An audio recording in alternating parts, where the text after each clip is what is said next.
ကံကံရဲ့အကျိုးကိုလက်ခံရကြည့်ပြီးကောင်းတာလုပ်ရင်ကောင်းတာဖြစ်တယ်ဆိုတဲ့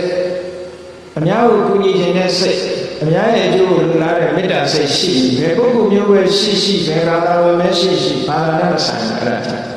စိတ်ကောင်းနှလုံးကောင်းရှိတဲ့ပုဂ္ဂိုလ်ထိုစိတ်ကောင်းနှလုံးကောင်းကကောင်းတဲ့ဘဝကိုပို့ပေးပါခေါ်ကဲ့တဲ့တာတော့မဟုတ်ဘူးဟုတ်ကဲ့ဘုရားဘာသာနဲ့စိတ်ကောင်းနှလုံးကောင်းရှိတယ်ဆိုရင်ထိုစိတ်ကောင်းနှလုံးကောင်းရတဲ့တဲ့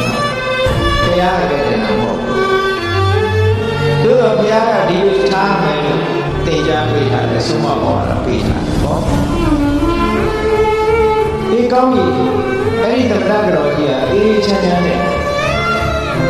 ကြောက်ကြောက်လန့်လန့်မဖြစ်ဘဲနဲ့တေခြင်းတရားကိုရင်ဆိုင်သွားရဲဆိုတဲ့အဓိပ္ပာယ်မျိုးအဲ့ဒီမှာရေးသားထားတာဖတ်ရဟောဒါလည်းအထူးယူစရာလေ